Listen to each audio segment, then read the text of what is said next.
મહાકાવ્યો જે મહત્વના છે એમ આ પ્રજા માટે વેદાંત સુશ્રવણ કરનારા એના માટે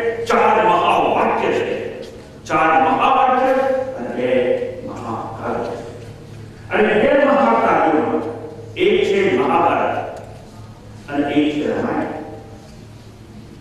આજે મહાભારત છે ને એમાં 2000 શ્લોક નથી, 1000 નથી, 1,00,000 શ્લોકનો એક સંગ્રહ છે. અને એ મહાભારતની અંદર 1,00,000 શ્લોક છે ને એટલે સમજ ના પડે કેટલો મોટો ભંડાર છે. અને 1,00,000 શ્લોક ની અંદર વાર્તા છે, કથાનકો છે, વર્ણનો છે અને અરણ્ય ઉદાર એટલી બધી કથાઓ છે. આજે મહાભારત છે 16 શ્લોક. આજે મહાભારત છે એ મહાભારતની અંદર કથાનકો, વર્ણનો, વાર્તાઓ, સંવાદો ગણાયને એટલા બધા છે. પણ એ મહાભારતમાં એક વસ્તુ સમજવાની કે મહાભારત એટલે શું? ધર્મના સુવર્ણમાંથી, ધર્મ સુવર્ણ છે અને ધર્મના સુવર્ણમાંથી એક વીંટી બનાવવામાં આવી હોય અને એ વીંટીની વચ્ચે જો હીરો ચડ્યો હોય તો ધર્મના સુવર્ણમાંથી જે આભૂષણ તૈયાર થયું મહાભારત જેવું, અને એ આભૂષણનો વચ્ચે એક હીરો છે વીંટીમાં, અને હીરો છે એ છે ભગવદ ગીતા. પણ ભગવદ ગીતા ક્યાં છે? મહાભારતની મધ્યમાં. વ્યાસેન ગ્રથિતા પુરાણ મુનિના મધ્યે મહાભારત એવું તે માટે કહેવામાં આવ્યું. મહાભારતની મધ્યમાં છે. એ ત્યાં તો સમજાઈ ગયા છે આપણે કે ભગવદ ગીતા છે એ મહાભારતમાં જ આવી છે, પણ એક્ઝેક્ટલી એવું અષ્ટાવક્ર ગીતા માટે પણ બન્યું. અને અષ્ટાવક્ર ગીતા ની વાત કરી કે પેલા સમજી લઈએ. મહાભારત છે વૈશંપાયન ઋષિ રાજા જન્મે જઈને જે કથા કહે છે એનું નામ મહાભારત છે. અને એવી રીતે ભગવદ ગીતાની વાત કરી સંજય નામનો સાથી અંધરાજા ધૃતરાષ્ટ્રની જે કથા કરે છે એનું નામ છે ભગવદ ગીતા. પણ ભગવદ ગીતા તો નાની છે, 18 અધ્યાય અને 700 શ્લોક. 700 શ્લોક એટલે શું? એને કહેવાય સમાસ શૈલી. અને મહાભારત 1,00,000 શ્લોક એટલે એનું નામ છે વ્યાસ શૈલી. વ્યાસ એટલે બહુ ભૂબદ રીતે ખૂબ લંબાણપૂર્વક કથા કહેવામાં આવી હોય એટલે વ્યાસ શૈલીમાં જે લખાયું એ મહાભારત, અને સમાસ શૈલીમાં જે લખાયું એનું નામ છે ભગવદ ગીતા. પણ જેમ મેં તમને કહ્યું સંજય ધૃતરાષ્ટ્રની જે વાત કરે છે એનું નામ છે ભગવદ ગીતા. અને એ જ રીતે જોવા જઈએ તો લોમેશ મુનિ રાજા યુધિષ્ઠિરની જે કથા કરે છે એનું નામ છે અષ્ટાવક્ર ગીતા. અને મહાભારત અંતર્ગત વન પર્વની આ કથા છે. અને આ કથાની અંદર સંવાદ બે વચ્ચે છે. કોની વચ્ચે? અષ્ટાવક્ર મુનિ અને રાજા જનકની વચ્ચે સંવાદ છે. જેમ સંવાદ ભગવદ ગીતામાં અર્જુન અને કૃષ્ણ પરમાત્મા વચ્ચે છે. પણ આ અષ્ટાવક્ર હતા કોણ? કેવા હતા? અને કોની સાથે સંવાદ થયો? જનક જોડે કે જનક કોણ? એવો પ્રશ્ન ઉદ્ભવે તે પૂર્વે એની પાર્શ્વભૂમિકાનો તો વિચાર કરે. એ એવો યુગ હતો અધ્યાત્મનો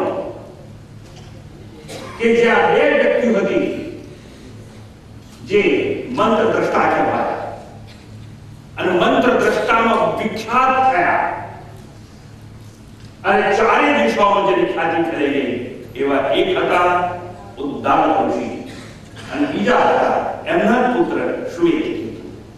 પણ ઉદ્દાલક ઋષિ કોણ અને કોણ શ્વેતકેતુ? તો પ્રાચીન કથાનક મુજબ ઋષિ ઉદ્દાલક છે અને ઋષિ ઉદ્દાલકને એક પુત્ર છે અને એ પુત્રનું નામ છે શ્વેતકેતુ. શ્વેતકેતુ 125 છે નામ. અને એવી રીતે ઉદ્દાલક ઋષિનો એક પુત્ર શ્વેતકેતુ, એક પુત્રી છે એનું નામ છે સુજાતા. સુજાતા પુત્રી છે, શ્વેતકેતુ પુત્ર છે. અને આ ઋષિ ઉદ્દાલક છે એ પઠન પાઠન કરાવતા. એમાંના એક શિષ્ય છે એનું નામ છે કહોડ. કહોડ મુનિ એમના બહુ ખ્યાતનામ શિષ્ય થઈ ગયા અને કહોડ મુનિએ ગુરુ ઉદ્દાલકની ખૂબ સેવા કરી, સેવા શુશ્રૂષા કરી અને બહુ ખંત શ્રદ્ધાથી પાઠન કરતા હતા. અને એવું બન્યું કે ગુરુ ઉદ્દાલકને પ્રસન્ન કર્યા અને ગુરુ ઉદ્દાલકે પોતાની સંપૂર્ણ વિદ્યા લેશ માત્ર ખાનગી રાખ્યા વિના જે કંઈ પોતે જાણતા હતા અધ્યાત્મિક વિદ્યા એ બધી અધ્યાત્મિક વિદ્યા પ્રદાન કરી પોતાના પ્રિય શિષ્યને. અને એ પ્રિય શિષ્યને કહોડ મુનિ. પછી એમને એમ કહ્યું, ઉદાહરણ પૂછીને કે કહોડને મેં જ્ઞાન તો આપી દીધું છે, હજુ મને એમ લાગે છે અધૂરું છે, હું નથી આપી શકતો, હજુ મારે કંઈ આપવું છે અને એવું આપું કે હું પણ આપવાથી તૃપ્ત થઈ જાઉં અને જે લેનાર છે એ પણ જ્ઞાનના ઉચ્ચતમ શિખર પર બિરાજમાન થઈ જાય. જ્ઞાન દાન આપતાની સાથે નક્કી કર્યું કે મારે તો મારી પુત્રી સુજાતા છે, એ સુજાતાનો હાથ ભરીને સોંપવો છે. એટલે જ્ઞાન દાન અને કન્યાદાન એક સાથે કર્યું. ઉદ્દાલક ઋષિએ આહા પુત્રી સુજાતાનો હાથ સોંપી દીધો, વિવાહ કરાવ્યો. કોઈ પણ સાધક માટે, કોઈ પણ શિષ્ય માટે, કોઈ પણ મુમુક્ષુ માટે જીવનની જો મહાન સમૃદ્ધિ હોય તો માત્ર એક અને એક સમૃદ્ધિ એટલે પોતાના ગુરુની પ્રસન્નતા. જે શિષ્ય પોતાના ગુરુને પ્રસન્ન કરી શકે એનાથી મહાન સમૃદ્ધિ પઠન પાઠન કે વેદાંતના શિક્ષણ પ્રણાલીમાં બીજી કોઈ હોઈ શકે નહીં. એટલે ગુરુને પ્રસન્ન કરવા એટલું જ નહીં, ગુરુને પ્રસન્ન કરી અલૌકિક અનુગ્રહની પ્રાપ્તિ કરી, એટલે પરમ કૃપાની પ્રાપ્તિ કરી. પરમ કૃપા અને અનુગ્રહની પ્રાપ્તિ એ મોટામાં મોટા પુણ્યરૂપી આશીર્વાદ કહેવામાં આવે છે. હવે કરીશું આ શંકા તમારા મનમાં ઊભી થવી જ જોઈએ.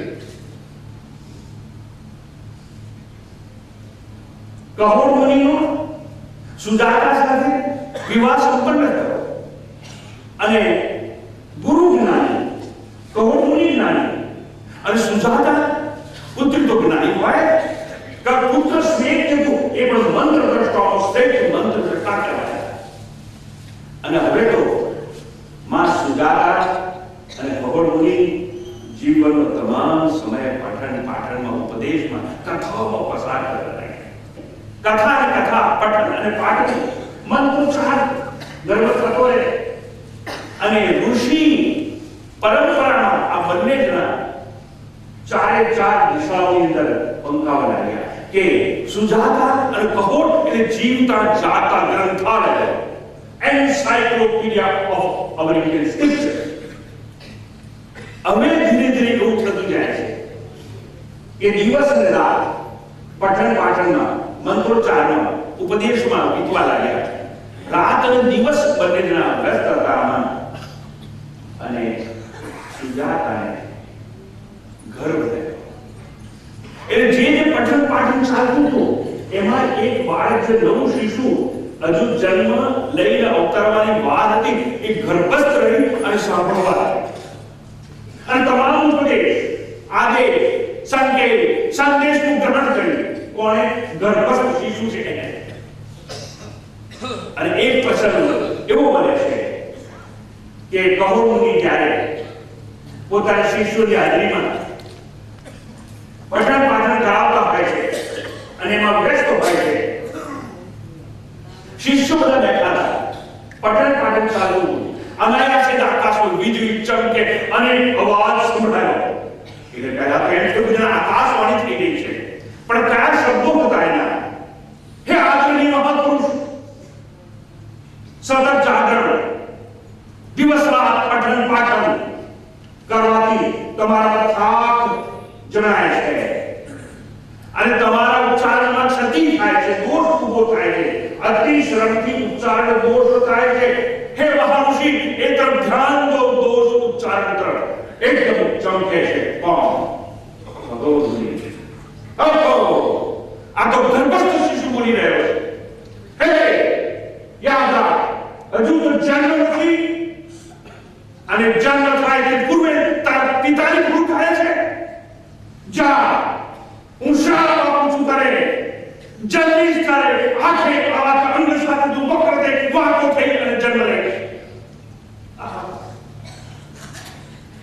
વાલસના હૃદયના ટુકડાને પિતા તો આશીર્વાદ આપે. શ્રાપ અપાઈ ગયો. કેમ?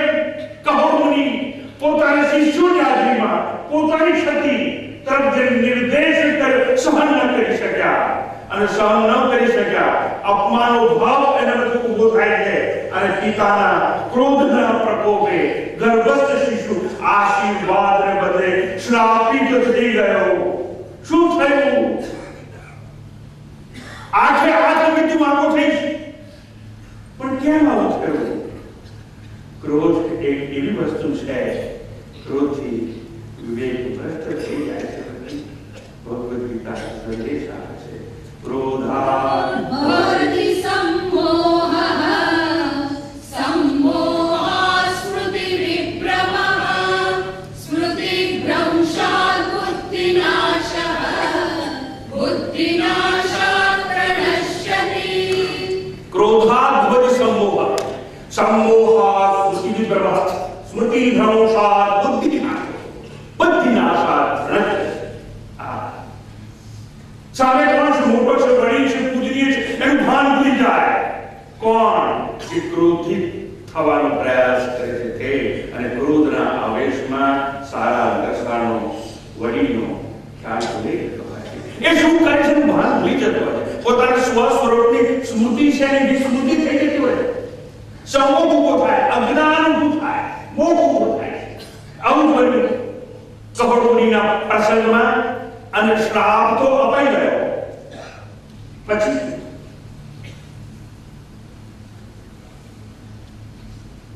શ્રાપનું ફળ જન્મથી પ્રસૂતિ બાદ જે શિશુનો જન્મ થયો, જન્મ થતાની સાથે ખબર પડી આ તો આઠે આઠ અંગ સાથે વાંકો છે, બેઠો છે, વિકૃત છે.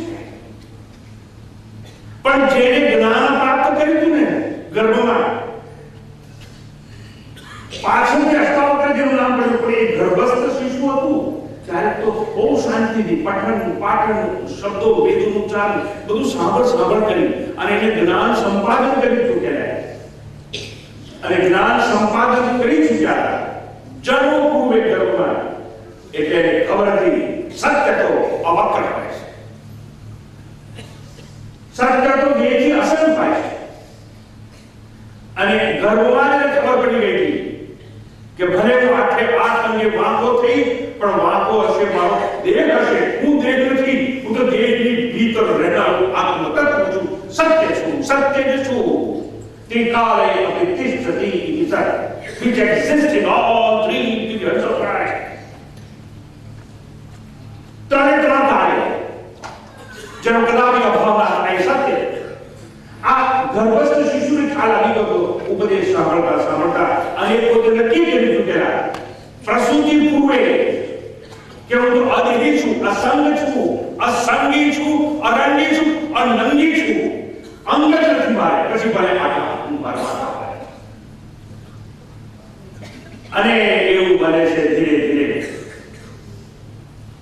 પ્રસૂતિ પૂર્વે માં સુજાતા કહોડુને કહે છે, તમને ખબર છે હવે તો પુત્ર અવતરવાનો છે, આ ઘરમાં હાડના કુસ્તી કરી રહ્યા છે, તમને ખબર નથી? બાળક અવતરશે તો હું રાખીશું, સાચવીશું, કઈ નથી ઘરમાં, તમે તો ઉપાય તો કરો. આવી બધી માં સુજાતાની વાતો સાંભળી અને કહોડુની નક્કી કરે છે અર્થ ઉપાર્જન માટે મારે કઈ તો કરવું પડશે, પણ કરવું શું? એટલા મને ખ્યાલ આવે છે કે રાજા જનકના દરબારમાં શાસ્ત્રોના વાદ વિવાદ થવાના છે. એટલે નક્કી કર્યું કહોડુની કે ધન પ્રાપ્તિ માટે મારે રાજા જનકના દરબારમાં જવું જોઈએ. ત્યાં જાય છે, ત્યાંથી સંવાદ સાંભળે છે કે રાજા જનક એવા હતા કે એના દરબારમાં જ્ઞાન ગોષ્ઠી સતત થયા કરતી, વાદ વિવાદ થાય, જ્ઞાન યજ્ઞો થાય, પરિસંવાદો ચાલ્યા કરે શાસ્ત્ર ઉપર. એમાં એક વાર એવું બનેલું કે એમની જ્ઞાન સભામાં એક મોટો વિદ્વાન આવ્યો અને બધા સાથે શાસ્ત્રાર્થ કરવા તૈયાર, અને નક્કી કરેલું કે મારી સાથે શાસ્ત્રાર્થમાં જે પરાજિત થશે એને જળસમાધિ આપો. અને જેટલા વિદ્વાનો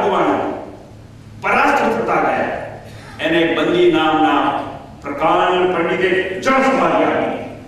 જળ સમાધિ એટલા માટે આપી કે આ બંદી છે એ વરુણ લોક છે.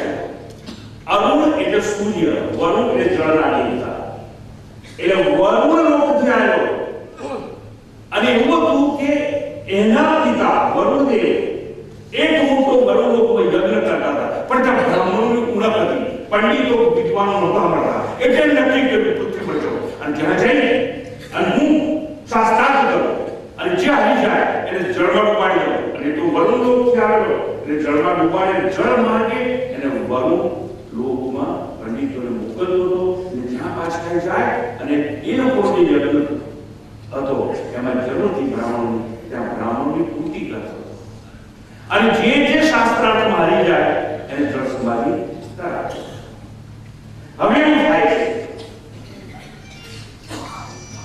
કહોડ મુનિ છે એ પણ ત્યાં શાસ્ત્રાર્થ મારે અને કહોડ મુનિ પરાસ્ત થઈ ગયા અને કહોડ મુનિને પણ જળ સમાધિ આપવામાં આવી અને કહોડ મુનિને જળ સમાધિ આપવામાં આવી એટલે કહોડ મુનિ તો અર્થ ઉપાર્જન માટે પુત્ર જન્મ પૂર્વે જનકના દરબારમાં ગયા.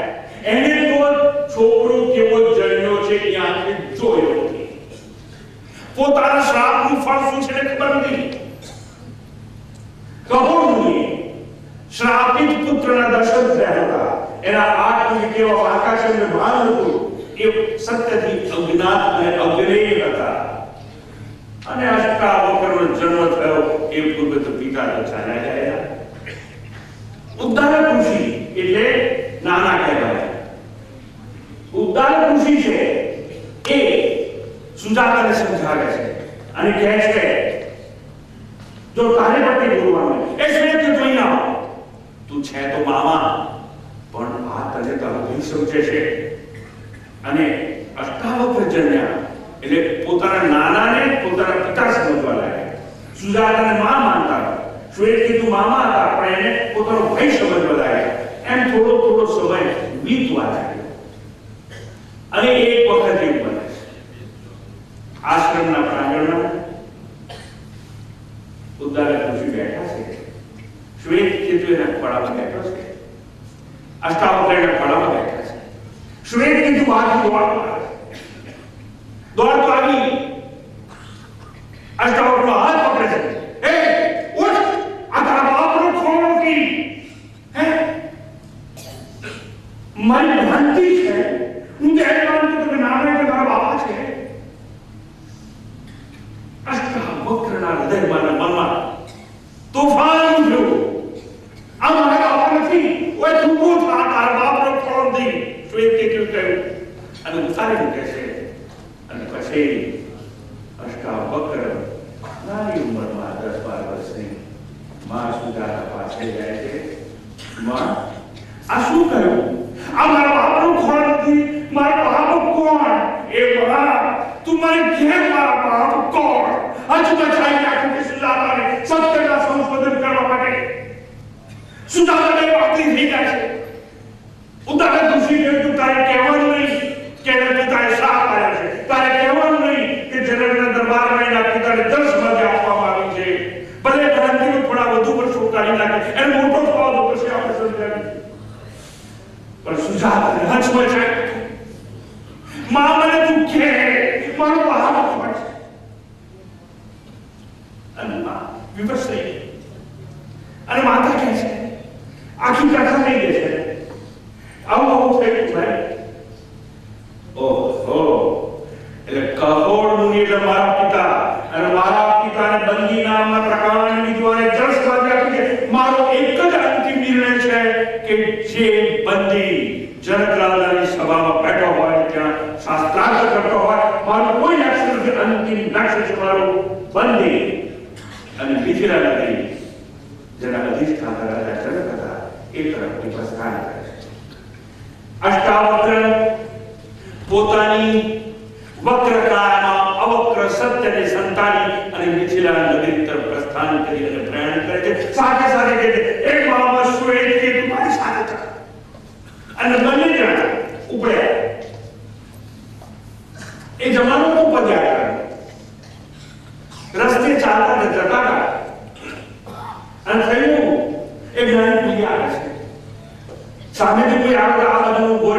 છૂટી જાય તો સામેલાને ઉભા રહેવું પડે. ત્યાં તો જોર જોરથી બૂમો પાડવા લાગી. એ આગળ ખસો, રસ્તો છોડો, જાત બચાવો. રસ્તામાં ઉભા છે. એ મહારાજ, તમારો વર્ણ, તમારી કાયા, ઘોડા પર સવાર થયેલા છો એટલે મને લાગે છે બધા આદમી તો હશો, પણ મહારાજ સાંભળો, આ સિપાહીઓ કહે છે રસ્તો છોડો, બચો. મારો પ્રશ્ન છે તમારા આવી જગ્યાઓ આવે નાનો રસ્તો હોય અને એકબીજાથી આગળ પાછળ પસાર થવાનું હોય તો સૌથી પહેલા કોઈ અંધ હોય, પ્રજ્ઞાચક્ષુ હોય ત્યારે પહેલા રસ્તો આપવો જોઈએ. અને પ્રજ્ઞાચક્ષુ કોઈ ન હોય તો કોઈ સ્ત્રી હોય અને માથું ભાગી જતી હોય તો એને પહેલા રસ્તો આપવો જોઈએ. અને એવું ના હોય અને સામ સામે એક તરફ રાજા આવે પણ આ તરફ બ્રાહ્મણ હોય, રાજાએ ખસી જવાનું, બ્રાહ્મણને રસ્તો આપવો જોઈએ. એટલા આ રસ્તો છે ભાષાએ. એટલે થોડી સ્વાર છે એ સમજી જાય. અમે તમને બ્રાહ્મણ સમજી અને રસ્તો આપીએ છીએ. કારણ કે બ્રાહ્મણ એટલે અગ્નિનો તણખો. ઇન્દ્ર પણ બ્રાહ્મણને સન્માન આપે છે. આવી વાત ચાલે. એટલા અષ્ટાવક્ર કહે છે,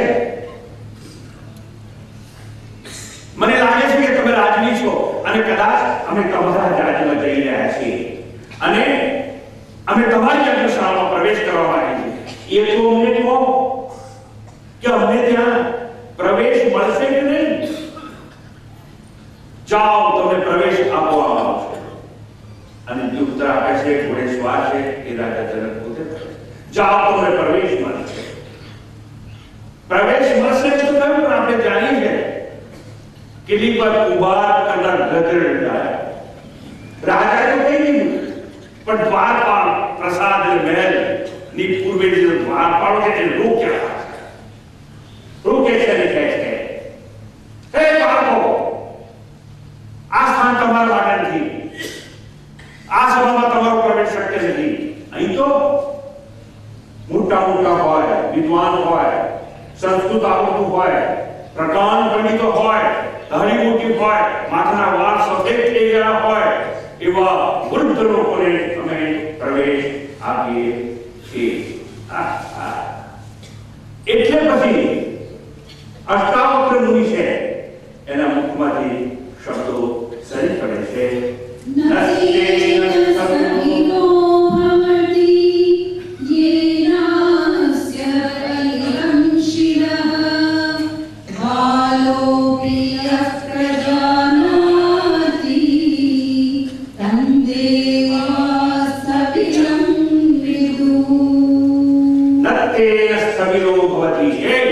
જેના વાળ ધોળા થઈ ગયા હોય તે વૃદ્ધ નથી, પરંતુ જે ભલે બાળક જેવા દેખાતા હોય પણ જ્ઞાની હોય એને જ્ઞાન વૃદ્ધ કહેવામાં આવે છે.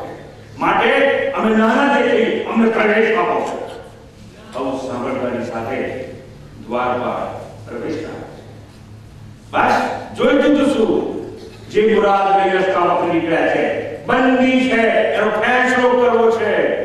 પોતાના બાપને જળ સમાધિ અંદર પ્રવેશ કરે છે.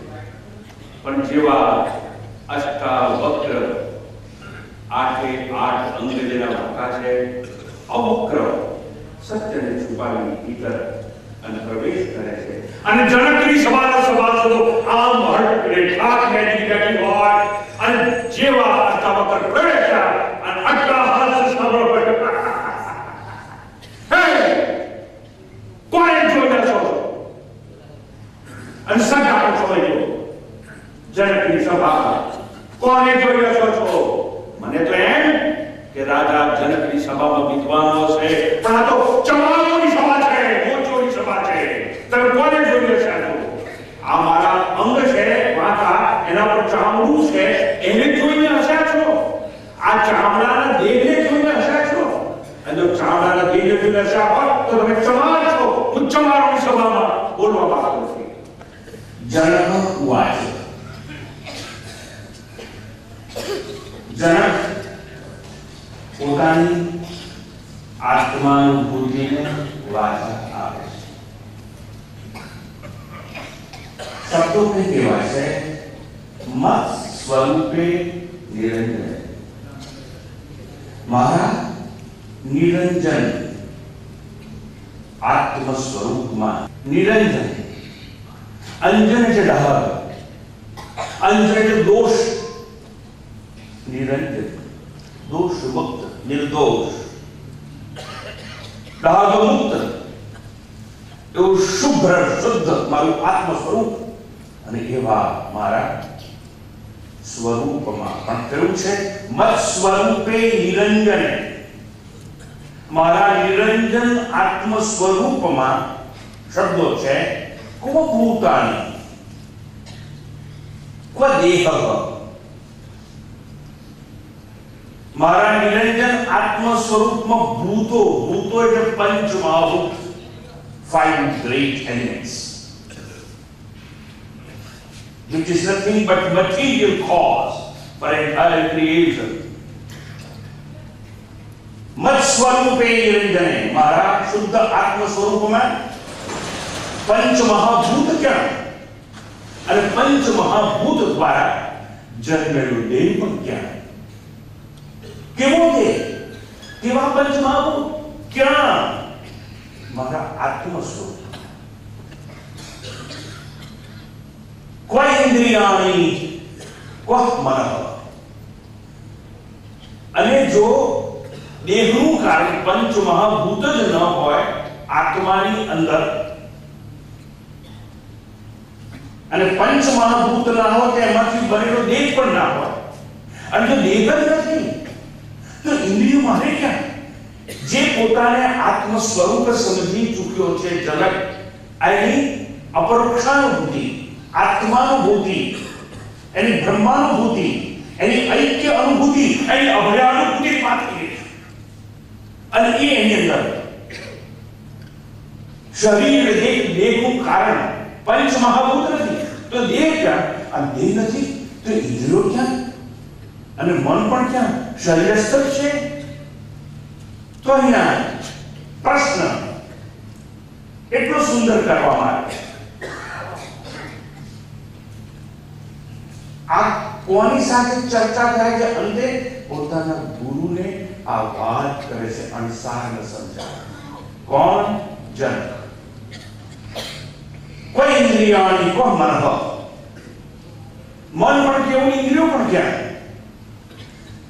વા ક્વ શૂન્યમ કો નૈરાશ્યમ, ત્યાં શૂન્યતા જેવું પણ શું? એટલે અભાવ જેવું પણ શું? શૂન્યતા એટલે કઈ ન હોમ, કઈ ન એટલે અભાવ, અભાવ એટલે total non-existence. તો કયું? ક્વ શૂન્યમ કો નૈરાશ્યમ, નિરાશા પણ ક્યાં? આવા પ્રશ્નો આપણી સમક્ષ શબ્દો દ્વારા મૂકવા આવ્યા છે. જનકના મુખમાંથી એની આત્માનુભૂતિની સરવાણી છૂટી. ગઈકાલે ઘણી બધી વાત થઈ ચૂક્યા અષ્ટાવક્ર ગીતાના સંદર્ભમાં. પ્રથમથી અંતિમ સુધી જનક અને અષ્ટાવક્ર, ગુરુ અને શિષ્ય વચ્ચેનો સંવાદ ચાલતો હોય છે, અને આ છે સંવાદ સરિતા. પણ આ એવી સંવાદ સરિતા છે જે સતત, નિરંતર, અવિરત, અસ્ખલિત, અભંગ પ્રશ્નોત્તરીની જેમ વહેતી જ્ઞાન ગંગા હોય, જ્ઞાન ગંગા ખર ખર ખર ખર વહેતી જાય છે. અને મૌન કાંઠા સામે ઉભા છે, નદીના કાંઠા મૌન હોય અને સરિતા ખડખડ વાત કરતી કરતી વહેતી હોય. અષ્ટાવક્ર અને જનક બંને મૌન છે, કારણ કે બંને બ્રહ્મીભૂત થયેલી અલૌકિક વિભૂતિ છે. એને બોલવાનું જ હોય નહીં, છતાં પોતાના ગુરુને કહેવાનો પ્રયાસ છે નમ્રતાપૂર્વક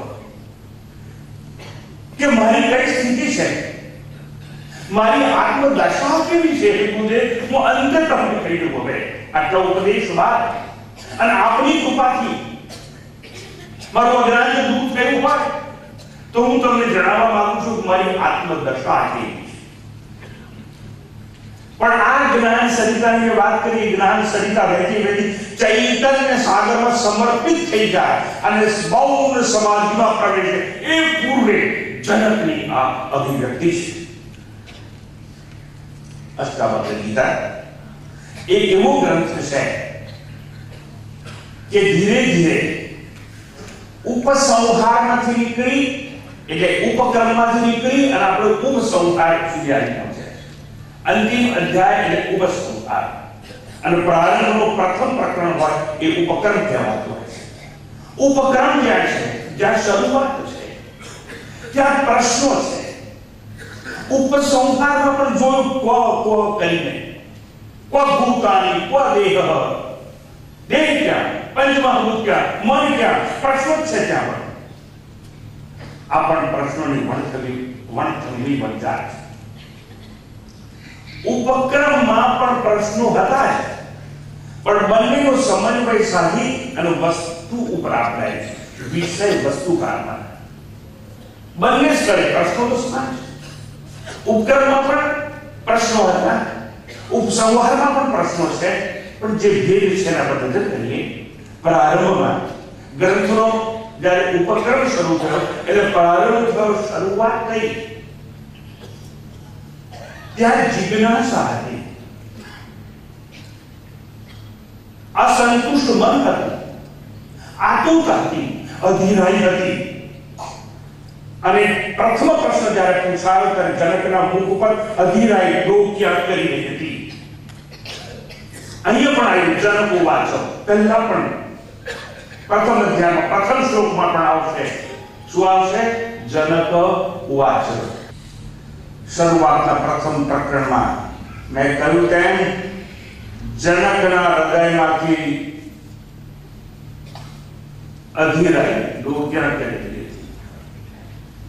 જિજ્ઞાસા દેખાતી હતી, અસંતુષ્ટ મન હતું ત્યાં.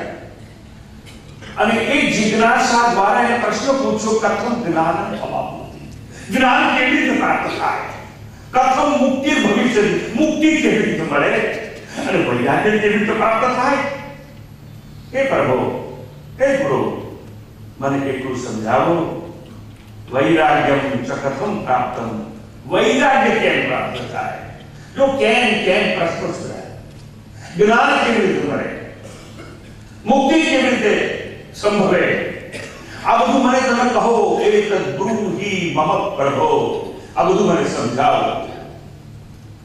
એટલે મેં સમજાવવાનો એ પ્રયાસ કર્યો કે પ્રથમ પ્રકરણના પ્રથમ શ્લોકમાં જિજ્ઞાસા હતી. જિજ્ઞાસા દ્વારા પ્રશ્ન પૂછાયો. પ્રશ્નથી શરૂઆત ઉપસંહાર છે, એ પણ પ્રશ્નોની વણથલી વંચાર છે.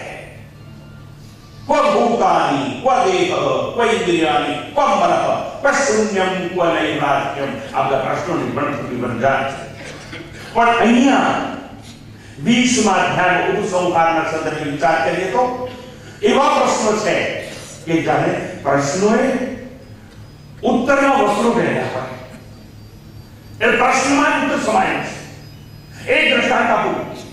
હું પ્રશ્ન પૂછું છું તમને, શું છો છું? એટલે શું કહેવા માંગુ છું? હું જોર નથી. એટલે મારા પ્રશ્નમાં ઉત્તર સમાય. એટલે 20મા પ્રકરણમાં જિજ્ઞાસા નથી, આત્માનુભૂતિનો રણકો છે. અને એવા પ્રશ્નો પૂછાયા છે કે પ્રશ્નોએ જાણે ઉત્તરના વસ્ત્રો પહેર્યા હોય. શંકાએ સમાધાનનો શણગાર કર્યો હોય. શંકા સમાધાન સાથે સાથે 20મા પ્રકરણની અંદર. અને એ રાજા જનકની શબ્દ સર્વાણી છૂરી પડી. એ શબ્દ સર્વાણી એટલે જનકની અલૌકિક અજોડ બેજોડ અપરોક્ષ અનુભૂતિ છે. અને એ અનુભૂતિની અભિવ્યક્તિ જોવા મળે. અને આવી અભિવ્યક્તિને શું અહીંયા નિરાકારનું દર્શન. Please try to understand my dear sir. અહીં નિરાકારનું દર્શન કરવાની વાત જન સમજાવી રહ્યા છે. નીર અવયવીને આલિંગન કરવાની વાત સમજાવે છે. મૌનનું શ્રવણ કરવાની વાત સમજાવે છે. અગ્નિનું જ્ઞાન કરવાની વાત કરે છે. અરૂપી અદેહીને સ્પર્શ કરવાની વાત કરે છે. આવું નગ્ન તત્વજ્ઞાન કોઈ શાસ્ત્રમાં કોઈ સંવાદમાં આખી ભારત વર્ષની આધ્યાત્મિક પરંપરામાં જોવા મળતું નથી. આ છે જનકની અંતિમ આત્માનુભૂતિ. અને આ અનુભૂતિ છે એવી જ અનુભૂતિ જેને સાક્ષાત્કાર થઈ ચૂક્યો એવો અર્જુન ભગવદ્ ગીતામાં પણ અંતિમ અધ્યાયમાં આવી જ અનુભૂતિની વાત પોતાના ગુરુને કરે છે. શાસ્ત્રના સમાપને ભગવદ્ ગીતામાં પણ ઉપસંહારકની જ્યારે વાત થતી હોય ત્યારે અર્જુન કબૂલ કરે છે નશ્ચો સ્મૃતિ લબ્ધા. એ વાહ વાહ વાહ, ત્યાં સુધી બધી વાત બરોબર છે. મારું મોક્ષ મારું અજ્ઞાન નષ્ટ થઈ ગયું છે. સ્મૃતિ મને મારા સ્વસ્વરૂપની સ્મૃતિ પ્રાપ્ત થઈ છે. અત્યાર સુધી મને ખબર નથી હું સર્વચિત આનંદ એવો અજન્મા નિરાકાર અજર અમર આત્મા જ. હવે મને સ્મૃતિ પાછી મળી છે. હું કોણ છું? નષ્ટો મોહ સ્મૃતિ લબ્ધા. એની પછીની વાત છે વર્તમાન. અર્જુન ઘમંડ છોડી ચૂક્યો છે, અહંકારને દેશ વડો દઈ ચૂક્યો છે. માટે એને કહ્યું નષ્ટો મોહ સ્મૃતિ લબ્ધા તત્પ્રસાદાત મયા અચ્યુત હે કૃષ્ણ પરમાત્મા, મારા બુદ્ધિ ચાતુર્યથી નથી બન્યું. હે ગુરુ, આ તો તારી અપરંપાર કૃપાનું પરિણામ છે. ત્વત્પ્રસાદાત અહંકાર મુક્ત થયો છે. બાકી commander in chief of the army of Pandavas, પાંડવોની સેનાધિપતિ હતો. હવે કેટલું શ્રેષ્ઠ બની ચૂક્યો છે. યોદ્ધો હતો, હવે કેટલી યોગી બની ચૂક્યો છે. અને માટે કહું છું કે હે ગુરુ, આ તારી કૃપાથી આ પરિણામ આવ્યું છે. બસ એવો જ કઈ સંકેત રાજા જનક ધીરે ધીરે અહીં પણ ઉપસંહાર આપણને આપે છે. એ તરફ આપણે દ્રષ્ટિપાત કરીશું. પણ પેલી વાત યાદ રાખવી બધી અર્જુનની. એને સાથે સાથે એવું પણ કહ્યું સ્થિતોસ્મિ ગત સંજેહ. અને શું કહ્યું? કરીશે વચનમ તવ. એ તો અવતારી હતા ભગવાન. એને એવો શિષ્ય મળે, એવો શિષ્ય જોડો શોધવો મુશ્કેલ છે કે જે શિષ્ય ગુરુના ચરણમાં પ્રણામ કરી કહી શકે કરીશે વચનમ તવ. અને આ શાસ્ત્ર, આ દેશ, આ પરંપરા નું અલૌકિક બીજું દ્રષ્ટાંત લક્ષણ હતું એ કે જ્યારે શિષ્ય એવું કહે કે તમે કહેશો કરી તારે ગુરુ કેવો છે યથેચ્છસી તથા ગુરુ. જા, મેં તને તો જ્ઞાન આપી દીધું છે, તારે ફાળે કહેતા જા ઉત્તર કર. ગુરુ કોઈને બાંધતો નથી. ગુરુ સમજી ચૂક્યો છે જે બાંધે એ બંધા. પણ એ અર્જુન છે, એની અભિવ્યક્તિ છે. જનકજી એવી વાત, એનાથી એક ગતું આગળ જઈને વાત કરે છે.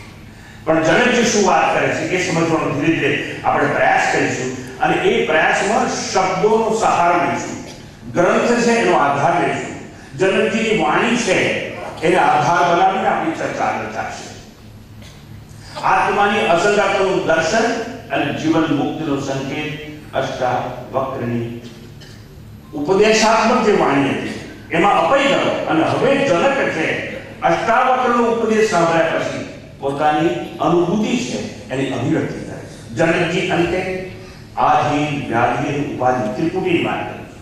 આધિ વ્યાધિ ઉપાધિ, જ્ઞાતા જ્ઞેય અને જ્ઞાન, કાર્ય કારણ અને સાપેક્ષતાની સર્વ દિવાલોને ઓળંગી ચૂક્યા છે. સ્વયં સૌથી અસંગ છે એવી જાહેરાત કરવામાં આવે છે. અને એવી જાહેરાતનો સંકેત આપે છે કે પિંડ અને બ્રહ્માંડના ટોપરાને એક લાખ મારી ફગાવી શકું તેમ છું. એ મારી જ્ઞાનની કુમારી છે. એટલે એ પ્રશ્ન પૂછે છે મત સ્વરૂપે નિરંજને, મારા નિરંજન આત્મ સ્વરૂપમાં કો ભૂતાને પંચ મહાભૂત નથી. કો દેહ, તો દેહ ક્યાં? બંનેને જોડી આપણે શું જાણીએ છીએ? ઘરમાં કોઈ મરણ થયા ત્યારે આપણે કહીએ છીએ સામાન્ય રીતે કે પંચ મહાભૂતનો દેહ પાછો પંચ મહાભૂતમાં ભળી ગયો, એટલે અર્થ એ થયો કે આ શરીર પંચ મહાભૂતમાંથી બનેલું છે. પણ જનક એને કહે છે કે મારા આત્મ સ્વરૂપમાં પંચભૂત છે જ નહીં. અને પંચ મહાભૂત એટલે કારણ. કોનું? દેહનું, શરીરનું. જો એ કારણ હોય તો દેહ કાર્ય કહેવાય. એટલે કાર્ય કારણની આખી વાત છે. જે કંઈ જન્મેલું છે, જે કંઈ ઉત્પન્ન થયેલું છે, એ બધું કાર્ય કહેવાય.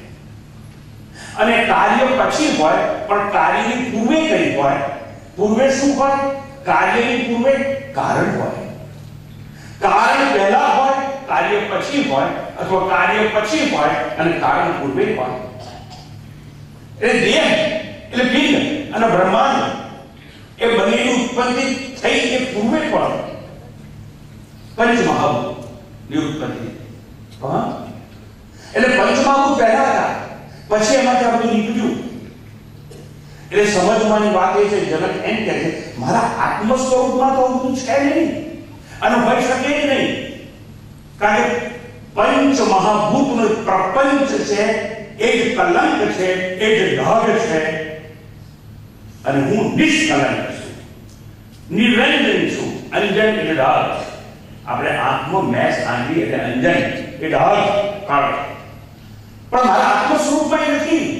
અને એ અંજન ઢગ એટલે કોની વાત કરે છે? પંચ મહાભૂત ની વાત કરે છે. પંચ મહાભૂતમાંથી જન્મને શું કહેવાય? પ્રપંચ. પ્રપંચ એટલા માટે કહેવાય છે કે પાંચ મહાભૂત અને એમાંથી જે બધું જન્મ્યું ને એ બધું પંચકમાં છે. પાંચ પાંચ પાંચ. હાથના આંગળા પાંચ, પગના આંગળા પાંચ, પ્રાણ, જ્ઞાન, ઉદાન, સમાન એવા પંચ. પ્રાણ કેટલા છે? તો કે પાંચ. અને ઇન્દ્રિયો કેટલી? જ્ઞાનેન્દ્રિયો પાંચ. કર્મેન્દ્રિયો કેટલી? તો પાંચ. પાંચ જ્ઞાનેન્દ્રિયો છે ને વિષયો, શબ્દ, સ્પર્શ, રૂપ, રસ, ગંધ કેટલા? પાંચ પાંચ પાંચ પાંચ પાંચ. એટલે પંચાક્ષર. પ્રપંચનું સર્જન છે. એવું પ્રપંચ છે, એક અંજન છે, ડાઘ છે, એ મારા આત્મ સ્વરૂપમાં નથી. એટલે હું નિરંજન છું. મત સ્વરૂપે નિરંજન. હવે સમજી લઈએ, જેમાંથી જે કંઈ જન્મે છે એને કારણ કહેવાય. અને જેનો જન્મ થાય છે, તો ઉત્પત્તિ થાય છે, એને આપણે કાર્ય કહીએ છીએ. સુવર્ણના આભૂષણ શેમાંથી જન્મ્યા? સુવર્ણમાંથી. સુવર્ણ છે, સોનું છે, કારણ છે, અને દાગીના કે આભૂષણો છે એ કાર્ય છે. ઓડિયા નળિયા એ કાર્ય છે અને માટી કારણ છે. એટલે માટી રૂપી કારણથી ઘડો, ઈંટ, ઓડિયા નળિયા આ બધું જન્મે છે. કરોડિયાનું ઝાડું જોઈએ. આ ઝાડું આ તાર શેમાંથી બને? તો કે કરોડિયાએ પોતાની લાળ કાઢીમાંથી બને. એટલે લાળ છે એ કારણ છે, કારણ છે એટલે એને મટીરિયલ કહેવાય. મેથડ કે material. there is no this material cause, જેને આપણે શાસ્ત્રમાં ઉપાદાન કારણ કહીએ છીએ. જેવી રીતે લાળમાંથી ઝાડુ બન્યું, માટીમાંથી ઘડો, ઈંટ, કોડિયા, નળિયા બન્યા, સોનામાંથી બંગડી, અછોડો, વીંટી વગેરે દાગીના બન્યા. એ જ રીતે પંચ મહાભૂત પિંડ એટલે દેહ છે, તે પિંડ અને આખું બ્રહ્માંડ છે, એનો જન્મ થયો. વાહ ભાઈ વાહ. પણ આ બધો જન્મ થયો કેવી રીતે? શાસ્ત્રો ઉદ્ઘોષ કરીને કહે છે કે પિંડ અને બ્રહ્માંડ બંનેની ઉત્પત્તિ થઈ હોય તો કેવી થઈ? Theory of creation according to Indian scriptures. અર્થાત શાસ્ત્રો દાવો કરીને કહે છે આ બધું કેવી રીતે અને શેનામાંથી ઉત્પન્ન થયેલું છે. એ તસ્માત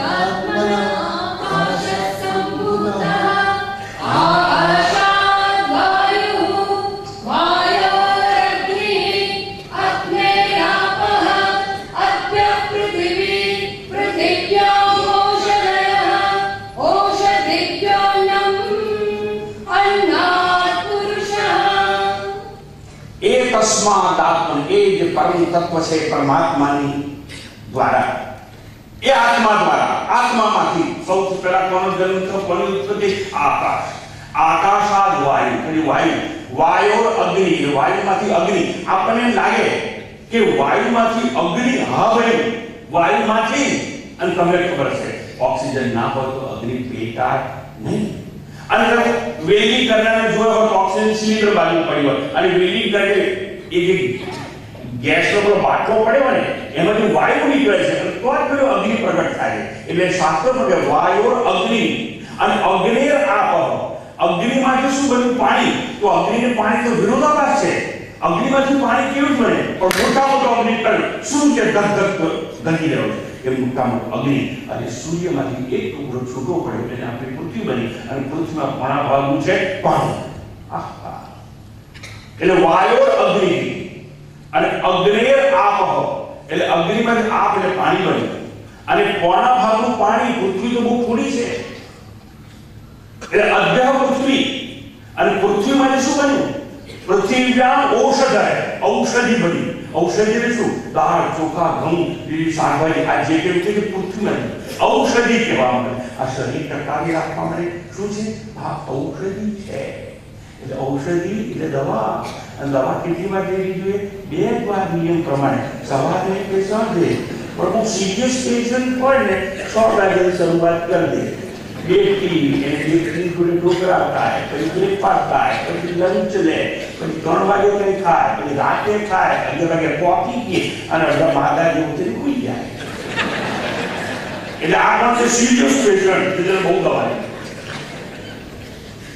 પૃથ્વીવ્યામ ઔષધય. ઔષધિભ્યો અન્નમ. એટલે ઔષધિ છે. આજે આપણે અન્ન ખાઈએ એમાંથી લોહી થાય, લોહીમાંથી વીર્ય થાય. વીર્ય થાય શું કે એમાં શુક્રજંતુ અથવા જીવજંતુ ક્રોમોઝોમ્સ જેને કહેવામાં આવે અને એમાંથી આ ઉત્પત્તિ થતી હોય છે. એટલે અન્ન ખાઈએ પછી લોહી થાય, લોહીમાંથી વીર્ય અને વીર્યથી પ્રજોત્પત્તિ થતી હોય છે. પણ જીવજંતુ chromosomes you can see with your own eyes. શુક્રજંતુ આંખે દેખાય નહીં.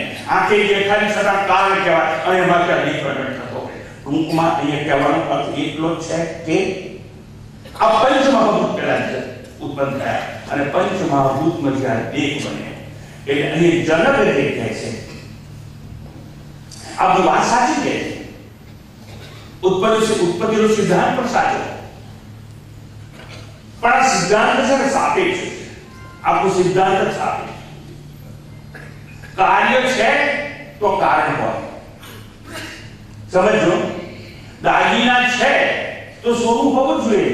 ઘડો, ઈંટ, કોડિયા, નળિયા દેખાય છે તો માટી હોવી જોઈએ પેલા. અને કરોડિયાના મોંમાં લાખ હોય તો જાણું પ્રગટ થઈ શકે. લાકડું હોય તો લાકડાનું ફર્નિચર થઈ શકે. અને રૂ હોય તો રૂમાંથી તાર અને વસ્ત્રો આપણે પહેરીએ છીએ થઈ શકે પાછળથી. ટૂંકમાં એક જ વસ્તુ સમજવાની, કાર્ય અને કારણ. કારણ એટલે ઉપાદાન કારણ, જેને મટીરિયલ કોઝ કહેવામાં આવે છે તે. તો આ પિંડ એટલે શરીર માટે what is the material cause? ઉપાદાન કારણ શું છે? પંચમહાભૂત છે. પણ જનક એમ કહે છે ખરું બધું પણ મારા આત્મામાં કઈ નથી. હું તો અસંગ છું, નિસંગ છું, હું તો જન્મ્યો જ નથી, હું તો અદ્રશ્ય છું, નિરાકાર છું અને છતાં સરકારે જન્માવી શકું તેમ છે. વાહ ભાઈ. પણ આ સિદ્ધાંત છે. એની જરા વાત સાંભળી ત્યારે આપણને લાગે કે ના વાત બધી પાકી છે પણ કેમ આગળ વધીએ અને પછી તો આપણે એવું સમજવામાં આવે છે કે આ સંસાર કેવો છે? સ્વપ્ન હતો છે. એ સાચો નથી. કેવું છે? મિથ્યા છે, અનિત્ય છે, અસત્ય છે, નથી દેખાય છે. નથી દેખાય? હા ના કોઈ દેખાય. દૂર નજર કરીએ તો સીધી જ ઉપર જમીન અને આસમાન મળેલા દેખાય પણ ભેગા થતા નથી. રેલવેના પાટા પર ઉભા રહીને જોવાનો પ્રયાસ કરો તો આગળ જાઓ તો બે પાટા મળતા હોય બિગાડી જાય છે એવું દેખાય છે. But two parallel lines cannot meet each other. ઉપર જો આકાશ રંગ વાદળી દેખાય પણ આકાશ રંગ વિહીન છે પણ દેખાય છે ખરું. ચંદ્રનો વધઘટ થાય છે. ચંદ્ર ઘટ્યો વધ્યો પૂર્ણિમા આવે, અમાસા આવે, આઠમા આવે, ચોથા આવે. ચંદ્ર ઘટે છે એ ઘટતો નથી, વધતો પણ નથી, પણ વધતો અને ઘટતો દેખાય છે. ગામડા મંદિર પૂછે તમારા ગામ સૂર્ય ક્યાં છે? બાપુ કે અમારા ગામ છે પેલા પહાડી પાછળથી સૂરજ દાદા રોજ હવારે આવે છે અને આ સીમની પાછળ જે નદી છે ને એની પાછળ પાછળ આથમી જાય છે એટલે સૂર્ય ઉગે છે અને આથમે છે એવું દેખાય છે ખરો પણ સૂર્યને સંબંધ છે ત્યાં સુધી સૂર્યમાં ઉદય પણ નથી અસ્ત પણ નથી પૃથ્વી ફરે છે એટલે ભાસે છે અને જગત સત્ય દેખાય છે પણ જગત સત્ય તો નથી તો પછી જગત સત્ય ના હોય તો જગત છે ઉત્પત્તિ થઈ અને પંચ મહાભૂતમાં આખું સંસાર ને વિશ્વ બન્યું આખું બ્રહ્માંડ પેદા થયું વાતો કેમ અમને સમજાવવામાં આવે એટલા માટે સમજાવવામાં આવે છે મોબાઈલ બંધ હવે પછી જે મોબાઈલ હું લઈશ દાન તમારી પાસે ઘણા માણસો મોબાઈલ વગરના હું આપી શકીશ હું લઈશ ત્યાં જે પાપી હશે એને ઘંટડી વાગશે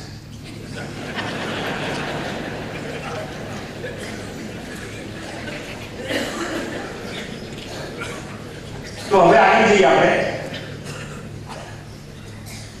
જો સંસાર મિથ્યા છે અસત્ય છે અનિત્ય છે નથી એવી દેખાય છે કે એ વાત કેમ સાચો કરે આ તમે કેમ ઉપર શ્લોક બોલી જાય કે સ્વાદાત્મન આકાશ સંભૂત એટલા માટે અજ્ઞાનીઓ જ્યારે જગ લઈને બેઠા હોય કે જે આંખે દેખાય છે એની ઉત્પત્તિ થાય છે અને કોઈની ઉત્પત્તિ થાય કારણ ના હોય એવું બને જ નહીં અને એ લોકો સાચી વસ્તુ સ્વીકારવા તૈયાર નથી એવા અજ્ઞાનીઓને સમજાવવા માટે સાપેક્ષ ક્રમ સિદ્ધાંત આપવામાં આવેલો છે અજ્ઞાની જનબોધાર્થમ ઓહો એકને કોઈ કાર્ય અને બીજાને કોઈ કારણ મંદ બુદ્ધિના લોકો માટે અજ્ઞાની માટે દેહાત્મ બુદ્ધિવાળા માટે એટલે જે દેહ છે એ સાચો માને છે જે પોતાના દેહને સાચો માને ને એ સંસારને સાચો જ માને પરમાત્મા નિરાકાર છે ને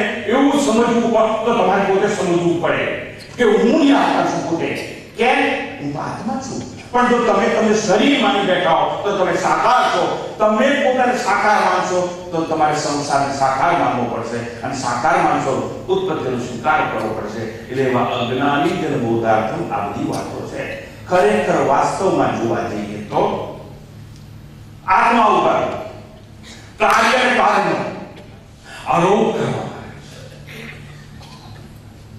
કાર્ય અને કારણ cause and effect is nothing but superimposition on your inner self એટલે આત્મા ઉપર આ બધો આરોપ છે એક કાર્ય છે અને એક કારણ છે જે આરોપ કરવામાં આવ્યો તો શીખવવા માટે હવે જનક રાજા 20મા અધ્યાયમાં એ આરોપ છે એનો અપવાદ કરે છે પંચ મહાભૂત જેવું કાર્ય પણ મારામાં નથી અને પંચ મહાભૂત જેવું કારણ ના હોય તો કાર્ય પણ મારામાં હોઈ શકે નહીં જગત સત્ય નથી છતાં અજ્ઞાન કાળે ભાસે જે જીવનના પાટા એકબીજાને મળે નહીં પણ મળતા હોય એવું દેખાય છે ક્ષિતિજ ઉપર ધરતી અને આકાશ મળતા નથી છતાં મળ્યા છે એવું ભાસે છે આકાશનો રંગ વાદળી નથી અને છતાં વાદળી છે એવું દેખાય છે તમે 110 આવા દાખલા હું આપી શકું પણ આપતો નથી કેમ વધારે દાખલા આપીએ સમજાવવા માટે તો શ્રોતા છે એ મંદ બુદ્ધિ છે એવું કહેવાય પણ મારથી એવી વાત થઈ શકે તમે સુખ ને જિજ્ઞાસુ છો એટલે આટલું જ પર્યાપ્ત છે સમજવું કો તો ઈશારા ही काफी है અને એને કહેવું આવે છે તો વાત સમજી લીધી આપણે ખરેખર તો આજે જન્મની વાત છે જેટલી ઉત્પત્તિની વાત છે આખી ઉત્પત્તિની વાત અજ્ઞાનની અને શાસ્ત્રો કહે છે અજ્ઞાનમ પ્રભવમ સર્વમ જ્ઞાનેન પ્રવિલીયતે ઉપાદાનમ કિમસ્તિહ વિચારસોયમીદૃશઃ અજ્ઞાનમાંથી ઉત્પત્તિ થઈ અજ્ઞાનમાંથી કેવી રીતે અંધારામાં જતા હોઈએ દોરી પડી હોય દોરીના બદલે અંધારાને લીધે આપણે દોરીમાં સાપ દેખાય છે એક્ઝામ્પલ તો સાપનો કેમ દોરી ન જણાવી દોરીનું અજ્ઞાન હતું અને બોલ્યા ભૂલી દીધા કે સાપ કરશે, ઝેર કરશે અને મૃત્યુ પણ થઈ જશે. ગયા અને જેવી બેટરી કે ફંટેના મારે ખોટું નથી ગયો. આ તો દોરી છે. આ દોરી છે જ્ઞાન છે તો સાપ નતો, પણ દોરી છે એનું અજ્ઞાન હતું. ત્યારે સાપ દેખાયો એટલે સાપ શેનાથી જન્મ્યો? દોરીમાંથી. પણ પ્રકાશ મારે સાપ ક્યાં જતો રહ્યો? દોરીની ભીતર જતો રહ્યો. પણ જન્મ્યો કે એટલું મારે સમજાવવું છે, અજ્ઞાનમાં. વાહ વાહ. બસ એ જ રીતે આજે વાત આ જન્મદિવસ આપણે કેમ સમજીએ? હું સતત ચિત્ત આનંદ સ્વરૂપ આત્મા છું, હું અજન્મા છું. આઈ એમ અનબોર્ન સુપ્રીમ રિયાલિટી. એ મને ખબર નથી એટલે મારા આત્મ સ્વરૂપનો અજ્ઞાન છે એટલે જેટલો જન્મ થયો. વાહ વાહ. દોરીના અજ્ઞાનથી સર્પનો જન્મ થયો એમ મારા પોતાના સ્વરૂપના અજ્ઞાનમાંથી, કોના અજ્ઞાન? મત સ્વરૂપે નિરંજને. એના અજ્ઞાનમાંથી દેહ જન્મ્યો. દેહ જન્મ્યો વાંધો નથી, પણ એ દેહ આપણે સાચો માને. વાહ વાહ. દેહ સાચા છે, એ જન્મ્યો છે, એ સત્ય છે. હજી વાત નહીં જોયું આ સાચું જ હોય તો સંસારને સાચો માનવો.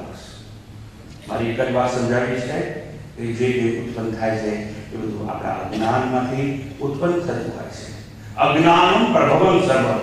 જ્ઞાને પ્રવિલિતે. અને જ્ઞાન કરવાની સાથે જે ઉત્પન્ન થયું છે એ રહેતું નથી, બહાર જતી રહે. સર્પનો નાશ ના થાય તો અંધારામાં દોરીના બદલે સાપ દેખાય તો લાકડીથી મારી ના શકાય, તલવારથી ટુકડા થઈ શકે નહીં, હતો જ નહીં.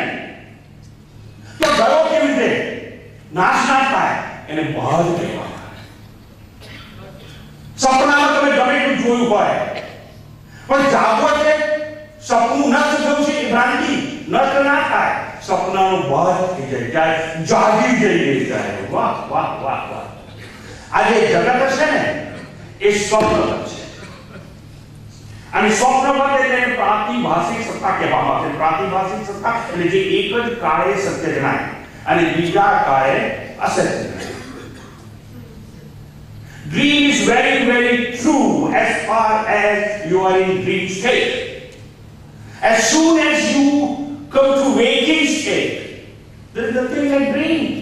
ક્યાંનું સપનું નાશ થઈ ગયો, એનો બહાર થઈ ગયો. કેમ? બીજી અવસ્થામાં આવ્યા. જાગૃતનો સમય એમાં આવ્યા એટલે સ્વપ્ન સૃષ્ટિમાં જે મહાનતા હતા આપણે એ જતી રહી, એનો બહાર થઈ ગયો, નેગેશન થઈ ગયું. હું સમજાવવા એ માંગુ છું. આ સંસાર છે સ્વપ્નવત કેમ થાય? જેમ સ્વપ્નમાંથી જાગૃત અવસ્થામાં આવીએ ત્યારે આપણને શું લાગે છે? જાગૃત અવસ્થામાં આવતાની સાથે કે સ્વપ્ન ખોટું હતું. જેમ પેલા જનકને ગઈકાલે લાગ્યું હતું કે પેલો ભિખારી ખોટો, ભૂખ ખોટી, પ્યાસ ખોટી, હું તો રાજા છું, ધન ધાન્યના ભંડાર મારા દરબારમાં પડ્યા છે. એટલે સાચું એ લાગ્યું અને પેલું ખોટું થઈ ગયું. અમુક સમજાવવા માંગુ છું. એવી જ રીતે આ જાગૃત અવસ્થામાં આપણે જે કંઈ જોઈ રહ્યા છીએ એને સાચું માનીએ છીએ, અને આપણે એવું માનીએ છીએ કે હું જાગું છું પણ જાગતા નથી. જેમ સપનાની અંદર પણ જો તમે ન્યૂઝપેપર વાંચતા હો, તમે એની ભ્રાંતિમાં છો, તમે જાગો છો કેમ કે તમે પેપર વાંચો છો ત્યાં સપનામાં, પણ ખરેખર ઊંઘમાં છો. એવી રીતે જાગૃત અવસ્થામાં તમે જે અનુભૂતિ કરો છો એમાં તમને એવું લાગે છે હું કોઈનો પતિ છું, હું કોઈનો પિતા છું, હું કોઈનો ભાઈ છું, આઈ ક્લાસરૂમ ગેઝેટેડ ઓફિસર, હું મિલ માલિક છું કે આ ફેક્ટરી મારી છે, આવું જે છું, હું ડોક્ટર છું, એન્જિનિયર છું, વકીલ છું, આવી આપણી ઉપાધિને આપણે સાચી માનીએ છીએ. આપણા સંબંધોને આપણે સાચા ગણ્યા છે. કેમ? આ વિદ્યાની નિદ્રામાં છીએ આપણે માની, સ્લીપ ઓફ ઇગ્નોરન્સ, અને અવિદ્યાની ઊંઘમાં છીએ, અને એટલા માટે આપણે માનીએ છીએ કે આ બધું સાચું છે. પણ જો જ્ઞાનમાં જાગી જઈએ તો વાહ વાહ. શંકરાચાર્ય સુંદર વાત કરે છે. વયસી ગતે કથામ વિકાર શુષ્કે કથાચાર ચીને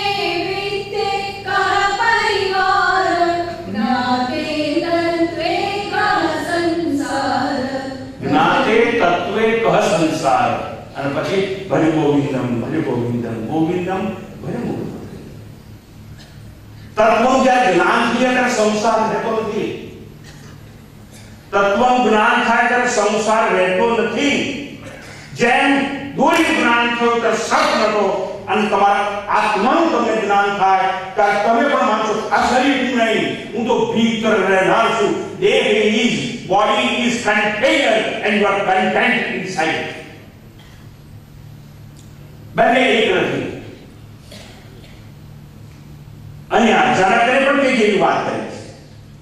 આ સંસાર જ ખોટો હોય, સંસાર સાચો ના હોય, સંસાર સ્વપ્નવત હોય તો દેહ મારે ક્યાં? કો દેહ, અને દેહનું કારણ પંચમહાભૂત છે. કો ભૂત, ભૂતાણી, આ ભૂતો પણ ક્યાં મારા આત્મ સ્વરૂપમાં હોય? નથી. મારે પંચમહાભૂતનું કારણ કે નથી હું પંચમહાભૂતનું કાર્ય રૂપી દેહ. કો ભૂતાણી, કો દેહ, એવી વાત કરી છે. અને એવું છે, જો આ દેહનું કારણ પંચમહાભૂત કયા આગળ જોયું છે, એ પંચમહાભૂત મારામાં નથી તો દેહ જાય તો કાર્ય છે.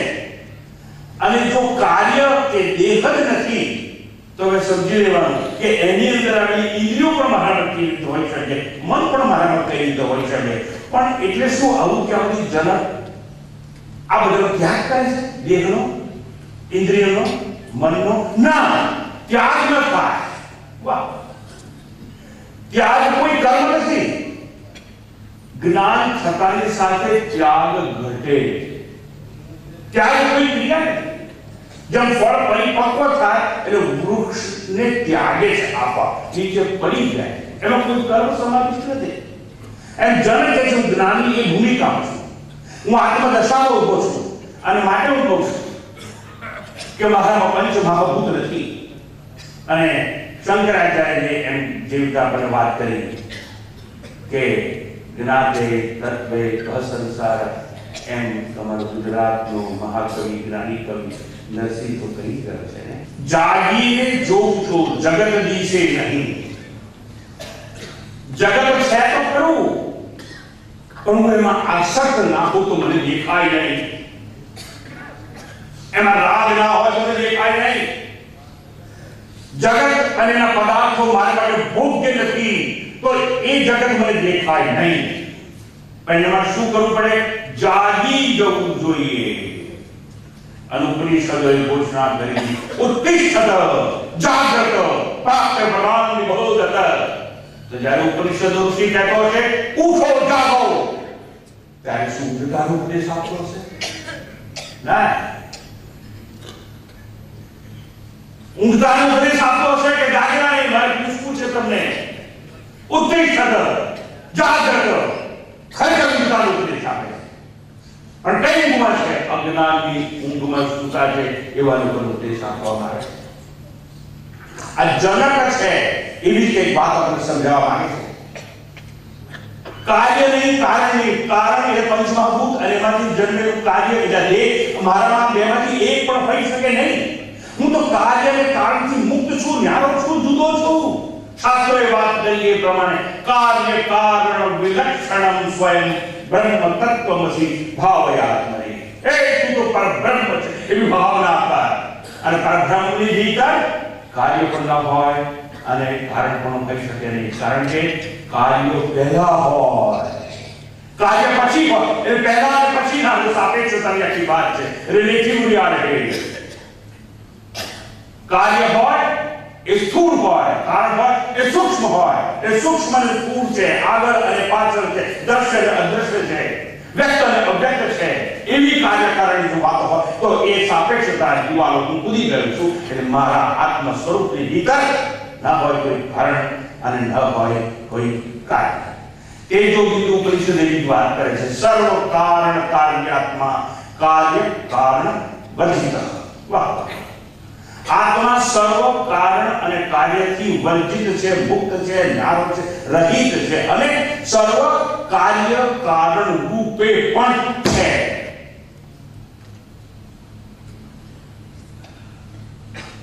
આત્મા એટલે અધિષ્ઠાન, સબસ્ટ્રેટ ઓફ એન્ટાયર યુનિવર્સ.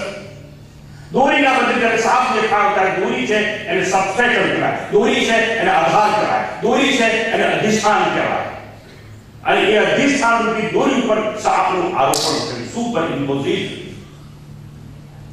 તો આ જે સાપ છે એ આરોપ છે. એવી રીતે આ મારો આત્મા છે સચ્ચિદાનંદ, એ અધિષ્ઠાન છે અને મારી ઉપર ખોટો આરોપ છે કારણનો, અને એવો આરોપ છે કાર્યનો.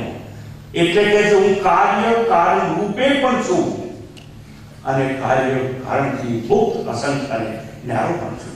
જનક કહે છે જો હું સર્વ કારણ અને કાર્ય રૂપે છું તો હું સર્વનું આત્મા રૂપી સર્વાધિષ્ઠાન છું, સર્વનું વિવર્ત કારણ રૂપી અધિષ્ઠાન છું.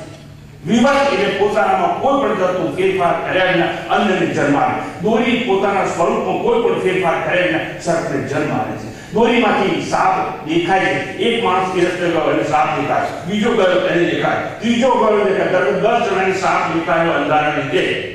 તો 10 વખત જો સાપની પ્રસૂતિ દોરીમાંથી થઈ હોય તો દોરીનું વજન ઓછું થવું જોઈએ, એટલે દોરીની સાઈઝ ઓછી થવી જોઈએ, પણ દોરીમાં કોઈ ફરક પડતો નથી. 100 જણા જાય અંધારું હોય તો બધાને પણ 100 વાર સાપની પ્રસૂતિ થઈ છે દેખાય, પણ દોરી પોતાનામાં કોઈ પણ જાતના ફેરફાર કર્યા વિના, અર્થાત સાપ દેખાયો તો દોરીની લંબાઈ ઓછી થઈ, જાડાઈ ઓછી થઈ. સાપ કેવો હતો? જેટલી દોરી લાંબી હતી. સાપ કેવો હતો? જેટલી દોરી જાડી હતી. સાપ કેવો હતો? જેટલા દોરીમાં વળાંક હતા એટલા સાપમાં પણ વળાંક દેખાય. અર્થાત જન્મ્યું કઈ નથી, દોરી પોતે જ સર્પ રૂપે ભાસતી હતી, એમ બ્રહ્મ પોતે બ્રહ્માંડ રૂપે ભાસે છે. ઉત્પન્ન તો કઈ કર્યું છે. અજાતનો સિદ્ધાંત છે. એનો નિષ્કર્ષ આપણે અહીંયા જનતાએ સમજાવે છે. ટૂંકમાં સર્જન અને સર્જનહાર સગુણ સાથે છે. જગત નિયંતા કેમ? એને જગતનું સર્જન કર્યું માટે, નિયંતા છે માટે. હજાર આત્માઓ છે જગદીશ્વર, અને એ જગદીશ છે, જગતનો ઈશ, એને જગત કહેતા. પણ એક વસ્તુ સમજી, જગત છે તો હા, પણ નસીબ કહે છે કે જાગીને જોવું તો જગદીશ છે. શંકરાચાર્ય જ્ઞાતિ તત્વ તો સંસાર એવું કહે છે, તો જેને જગત દેખાતું નથી એને સર્જનહાર કેવી દેખાય? અને આ જગત છે. જગત નથી મારા માટે, બ્રહ્માંડ નથી મારા માટે, તેનું સર્જનહાર પણ મારા માટે ન હોવો જોઈએ. અને હોય તો આરોપ રૂપે છે, અર્થાત કાં તો હું સર્વ કાર્ય કારણ રૂપે પણ છું અને કાં તો બંને છું મુક્ત છું. એવી એક વાત આપણને જરા સમજાવે છે. હું નિરપેક્ષ અસંગ આત્મા છું, નિરાકાર આકાશ જેમ અસંગ છું, અને કાર્ય અને કારણ મારા ઉપર આરોપ છે, પણ હું આરોપ શૂન્ય છું, નિરુપાધિક છું. ઈશ્વર પણ માયાની ઉપાધિ વાળો કહેવાય. જો ઈશ્વર જગતનું સર્જન કર્યું હોય તો, અને આત્મા છે નિરુપાધિક તત્વ છે. જનક નહીં કહે છે મારા આત્મ સ્વરૂપમાં મત સ્વરૂપે નિરંજને, આત્મ સ્વરૂપમાં કશું જ નથી, કારણની અને કાર્યની, એટલે પંચમહાભૂત પણ અને એનું કાર્ય જે દેહ છે એ પણ હોઈ શકે નહીં. પંચમહાભૂતનો પ્રપંચન અનંત છે. આ બે વાત આપણે સમજી ચૂક્યા. અને આ વાત કરતાની સાથે જનકે એક માર્ગિક પ્રશ્ન છેડ્યો, અને જનકે કહ્યું જો મારામાં દેહ જ નથી અને હું પણ દેહ નહીં, અજર અમર અવિનાશી આત્મા છું, મારો જન્મ થયો નથી, દૈવનો જન્મ થયો છે. જો હું શરીર નહીં તો મારી ઇન્દ્રિયો કેવી? હું શરીર નહીં તો મારે મન કેવું? તો ઇન્દ્રિયો તમારે કેમ નહીં? કારણ કે હું ઇન્દ્રિયોથી અસંગ છું, દેહથી અછૂતો છું. હું દેહમાં છું પણ દેહને અડતો નથી, દેહને નડતો નથી.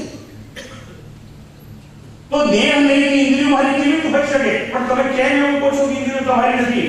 હું એટલા માટે કહું છું કે ઇન્દ્રિયો મારી નથી, કારણ કે ઇન્દ્રિયો છે ને, આ જે પંચ મહાભૂત છે ને, એ દરેક પંચ મહાભૂત છે એમાં 3 ગુણ હોય. આકાશમાં સત્વ રજસ તમસ, એટલે જળમાં સત્વ રજસ તમસ, અગ્નિમાં સત્વ રજસ તમસ. કેમ એવું હોય? કારણ કે પાંચે પાંચ પંચ મહાભૂત છે એ અંતે તો માયામાંથી આવે છે, અને માયા છે ત્રિગુણાત્મિકા. તો પાંચે પાંચ પંચ મહાભૂતના સત્વ ગુણમાંથી જ્ઞાનેન્દ્રિયો જન્મે છે. આંખ, નાક, કાન ઇત્યાદિ પ્રજાનો. અને પંચ મહાભૂતના સત્વ ગુણમાંથી આ જો જ્ઞાનેન્દ્રિયો જન્મી હોય તો જ્ઞાનેન્દ્રિયો તો જન્મેલી છે અને હું અજન્મ છું આત્મા. તો અજન્મ આત્મામાં આ જન્મેલી ઇન્દ્રિયો કેવી રીતે હોઈ શકે? એટલે જ્ઞાનેન્દ્રિયો નથી, કોઈ ઇન્દ્રિયો નહીં. અને જો હું ઇન્દ્રિયો નથી, સમજો હવે, જો હું ઇન્દ્રિયો નથી, તો ઇન્દ્રિયોને જેનું જ્ઞાન થાય એ ઇન્દ્રિય જ્ઞાતા કહેવાય. હું જ્ઞાતા પણ નથી અને જાણ્યા વિના હું ભોગ કરું કેવી રીતે?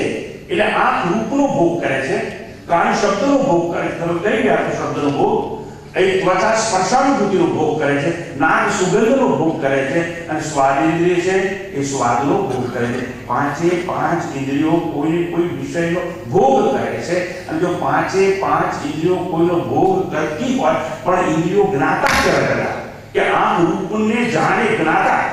ઇન્દ્રિય મારામાં નથી તો જ્ઞાતા નથી અને જ્ઞાતા નથી તો ભોગ કરી શકું નહીં અને જો ભોગ કરું નહીં તો ભોગથી સુખ મળે તો સુખી નહીં અને દુઃખ મળે તો દુઃખી નહીં. કારણ હું ભોગતા નથી, કારણ હું તો શબ્દો અને જાણતો જ નથી, સ્વાદને જાણતો જ નથી, સ્પર્શને જાણતો જ નથી, ઇન્દ્રિય નહીં તો હું જ્ઞાતાને માટે સુખી દુઃખી નહીં. ટૂંકમાં એને એમ કહ્યું કે હું ઇન્દ્રિય નથી, હું જન્મેલો નથી, ઇન્દ્રિયો જન્મેલી. હવે કર્મેન્દ્રિયની વાત આવતા હવે આ તો જ્ઞાનેન્દ્રિયની વાત આવી. તો કર્મેન્દ્રિયો છે પાંચે પાંચ, હાથ છે, પગ છે, ઉદા છે, આ બધી વાચા છે, આ બધી કર્મેન્દ્રિય કહેવાય. તો આ કર્મેન્દ્રિય છે ને એ પાંચે પાંચ પંચ મહાભૂતના રજસ ગુણમાંથી ઉત્પન્ન થઈ અને જો રજસ ગુણમાંથી ઉત્પન્ન થયેલી હોય કર્મેન્દ્રિય તે કર્મ કરનારી કહેવાય. કર્મ કરનારી હોય એને કર્તા કહેવાય. તો કહે છે કે ગ્રહણ કરવાનું અને છોડી દેવાનું. આ ગ્રહણ કરી આ છોડી દેવું એ કામ કોણ કરે છે? હાથ. પગ શું કામ કરે? પ્રદક્ષિણા કરવાનું. ચાલવાનું કામ કોણ કરે? પગ. વાણી પણ આવે કર્મેન્દ્રિયમાં. તો વાણી શું કરે? બોલવાનું કાર્ય કરે. એટલે કહે છે વાણી બોલવાનું કામ કરે, પગ ચાલવાનું કરે, હાથ ગ્રહણ અને ત્યાગનું કામ કરે. એ જો વાણી જ નથી, સાંભળજો, તો વક્તા કેવી રીતે કરે? પણ હું માની લઉં તો હું વાણી એટલે કર્મેન્દ્રિય છું તો વક્તા છું. તમે સાંભળો છો, તમારે કહેવું પડે હા, તો તમે માની લીધું છે કે તમે શ્રવણેન્દ્રિય છો. કેટલી બધી ભ્રમણા, કેટલી બધી ભ્રાંતિ. ખરેખર તો શ્રવણ જે કરે છે તે શ્રવણ અને શ્રવણ કરનારી કાન છે, ઇન્દ્રિયો, એનો હું સાક્ષી છે, જ્ઞાન છે. જનક કહે છે હું કરતા નથી અને હું કરતા નથી કારણ કે કર્મેન્દ્રિય નહીં અને કરતા નહીં તો કર્મનું ફળ મને મળે નહીં, એટલે ફળ પણ મારું નહીં, કરતા નહીં એટલે, અને કર્મ વર્તમાન થાય, ફળ ભવિષ્યમાં મળે, એટલે ફળ મારે નહીં. એટલે શું થયું? હું કરતા નહીં, મારે કર્મ ફળ નહીં, ફળ ના હોય તો મારે ભોગવવાનું ના હોય, ભોગવવાનું ના હોય તો મારો પુનર્જન્મ ના હોય, અને મારો પુનર્જન્મ ના હોય તો મારી સદગતિ નહીં, મારી અવગતિ નહીં, તો મારું સ્વર્ગ નહીં, અને મારે નરક પણ કરી શકે નહીં. જનક કહે છે કોણ મન? હું મન નથી, હું મન નથી અને મન મહાવીર નથી. કારણ કે મન પંચ મહાભૂતના સત્વ ગુણના સરવાળામાંથી પેદા થયું અને હું તો ઉત્પન્ન થયો નથી, અજાણ્યા છું. તો જન્મેલી વસ્તુ મારા કેવી રીતે થઈ શકે? એટલું જ નહીં, હું જ્યારે સારો વિચાર આવે ત્યારે દુઃખી થઉં છું કે સુખી થઉં. ખરાબ વિચાર આવે તો દુઃખી થવું, સારો વિચાર આવે તો સુખી થવું. પણ આ વિચારો છે ને એનું સાક્ષી છું, હું વિચારોનો દ્રષ્ટા છું. I am witness of my thought. અને વિચારો મનમાંથી ઉદ્ભવતા હોય છે. શું ખરેખર મનમાં થતું હોય છે? હું સુખનું પણ જાણું છું, દુઃખને પણ જાણું છું. મનમાં રાગ ઉભો થાય, મનમાં દ્વેષ ઉભો થાય, મનમાં વિક્ષેપ ઉભો થાય, મનમાં ચંચળતા ઉભી થાય. ઘણી વાર કહેતો છું માય માઇન્ડ ઇઝ એજિટેટેડ, ત્યારે કહું છું માય માઇન્ડ ઇઝ એજિટેટેડ. એટલે જે મન ચંચળ છે એની ચંચળતાને મન બંનેનું જાણું છું, તો જાણું છું એટલે એનાથી જુદો હોવા જાણી શકું. ટૂંકમાં એટલું જ કહેવું છે કે હું મન પર નથી. વાહ વાહ, કોણ મન? હું તો મનનો સાક્ષી, કર્મેન્દ્રિયનો સાક્ષી, જ્ઞાનેન્દ્રિયનો સાક્ષી અને દેહનો પણ સાક્ષી. એટલે દેહ પણ સાક્ષી છે. હું તમને પૂછું છું, તમે જેટલા કાર લાયા હો, સ્કૂટર લાયા હો, કાર લાયા હો, તો તમારી કાર પાર્ક કરી હશે કે નહીં? હા કે ના? કોની કાર? તમારે શું કહેવું પડે? મારી કાર. કાર કોની? તમારી ને મારી. કાર મારી, વાડી મારી, લાડી મારી. એટલે કાર હોય તો મારી, ઘર કોનું? મારું. તાળું મારીને આવ્યા છો કે નહીં? હા, આપણું હોય તાળું મારવું પડે ને. એટલે ઘર મારું, કાર મારી, ફર્નિચર છે, ટેબલ ખુરશી વગેરે મારા, ખેતરો મારા, મારું, મારી, મારા, એવું જેના માટે વપરાય એ તમે નથી. તમે જાણો છો મારી કાર તો તમે કાર થઈ ગયા નહીં, મારું ઘર તો તમે સિમેન્ટનું ઘર થઈ ગયા નહીં, મારા ખેતરો તો તમે ખેતર થયા નહીં. જો મારું, મારી, મારા વપરાય એ તમે નથી. હવે તમે કહો છો મારું ઘર એમ મારું શરીર, મારું તો હું શરીર થયો નહીં, મારી ઇન્દ્રિયો તું ઇન્દ્રિય થયો નહીં. ઓ મારું, મારી અને મારા, મારી સંપત્તિ તો તમે સંપત્તિ થઈ ગયા નહીં. એટલે મારું, મારી, મારા જેને માટે વપરાય એ હું નથી. જાણ કોની નિષ્કર્ષ છે. હું જેને જોઈ શકું છું દ્રશ્ય છે અને હું દ્રષ્ટા છું. અને દ્રષ્ટા હોય કદાચ દ્રશ્ય થઈ શકે નહીં. હું રૂમાને જોઈ શકું છું, મારા માટે દ્રશ્ય છે, હું દ્રષ્ટા છું. તો જે આપણે જોઈએ છે એનાથી આપણે જુદા છે, એનાથી આપણે મુક્ત છે એટલું જ નહીં. દ્રશ્ય અને દ્રષ્ટા વચ્ચે હંમેશા there is physical distance in time in space.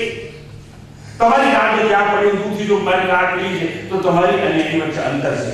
કારણ કે 40 ફૂટમાં અંતર હોય, 40 ફૂટમાં અંતર હોય અને ડિસ્ટન્સ ઇન સ્પેસ કહેવાય. પણ એ 40 ફૂટ કાપો પછી તમારે 30 સેકન્ડ જોઈએ હોય એવું જો વાત કરો તો that is distance in time. હવે મારે એક પૂછવું તમને કે જ્યારે જ્યારે હું વાત કરું છું કે હું શરીર છું ત્યારે મેં શું માન્યું? જન્મેલું. મેં શું માન્યું? હું સાકાર છું. મેં શું માન્યું? કેટલી ભ્રાંતિ જોયો હવે. જેમ મને પુસ્તક દેખાય છે ત્યાં એ દેખાય છે, આ ઓડિયન્સ દેખાય છે, બધું દેખાય છે, મને મારું શરીર પણ દેખાય. મારું શરીર મને દ્રશ્ય હોય તો મને દ્રષ્ટા કહો. તો દ્રષ્ટા હોય એ દ્રશ્ય કેવી રીતે થઈ શકે? ટૂંકમાં દ્રષ્ટા હોય એ દ્રશ્ય થઈ શકે નહીં. એટલે જનક ક્યાંક કહે છે કો દેહ, વાહ વાહ, કો ભૂતાની, કો ઇન્દ્રિયાની, કો મનઃ. આવી જનકની એક વાત છે અદ્ભુત કે આ બધાથી મુક્ત છું, અસંગ છું, ન્યારો છું. એ સમજાવવા માટે તમને એક દ્રષ્ટાંત આપી.